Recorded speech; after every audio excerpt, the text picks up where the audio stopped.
Popular iPhone app exposed thousands of call recordings, security researcher finds. I guess this was some sort of generic phone call recorder. Let's see. Security researcher and founder of PingSafe AI discovered a flaw in the popular iPhone app automatic call recorder. The bug allowed anyone to access call recordings from other users by knowing their phone number. Oh.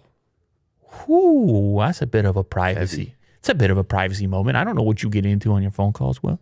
Well. I don't know, and guess what? I don't want to know. Good. But these guys did want to know. Yeah, someone will. They want to know what you're up to. As reported by TechCrunch, this security vulnerability exposed thousands of users' recorded conversations with a proxy tool such as Burp Suite. You could view and modify the network traffic going in and out of the app. Now, not to say that there's anything intentional going on here, but this is a bug. There was a loop. There was a spot that was discovered. It goes to show you, man, when you're in here utilizing... Now, granted, Apple always makes the case that they're constantly pruning the App Store for any kind of risky behavior, any kind of risky application. This one made it through with that particular bug. And I know you can say this is a tough thing, impossible thing to police, but it's good to know at least now. On March 6th, the developer of Automatic Call Recorder app released a security update, but before it was fixed, more than 130,000 audio recordings were accessible by anyone. The app has more than 1 million downloads. Now, I don't personally go in there and try to record my calls, but I could imagine some might want to do such a thing. Some might even want to do such a thing involving sensitive conversations. Yeah, for blackmail. Hey! Wow. It's the first time ever that word's been spoken here on the show. Took it up a notch there, Will. Yeah. Apple designs a navigation system that makes Google Maps look so yesterday.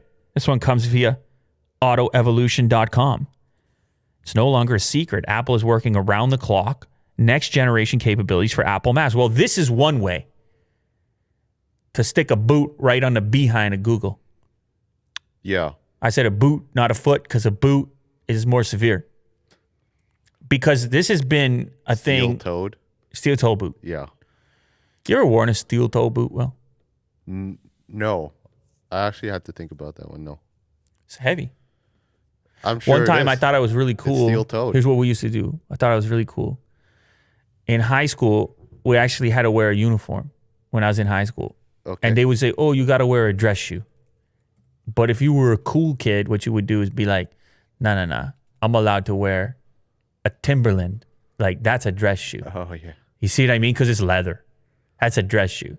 And so we would try to flex on it a little bit and just get those rules, maneuver around those rules. Mm-hmm. But anyway, one year I thought I was extra cool. I don't know what I was. 14 years old or something. I thought I was extra cool. And I was like, I could get something like a Timberland, but a real work boot with a steel toe on it and march around there like I run the spot. In reality, you get this super heavy boot with protection you don't need. Just clomping away. And you're proving absolutely nothing. Yeah. In reality. But see, that's the thing about being the age that we are now, senior citizens like yourself. Yeah, I get a discount on the bus. Is we get to look back and realize how ridiculous we actually were. Sure. And that's fair. And if for all you youngsters listening, I want you to realize at this moment, I promise you, you will look back at how ridiculous you were. So actually, you can start right now reevaluating all your decisions because they are ridiculous. I promise you.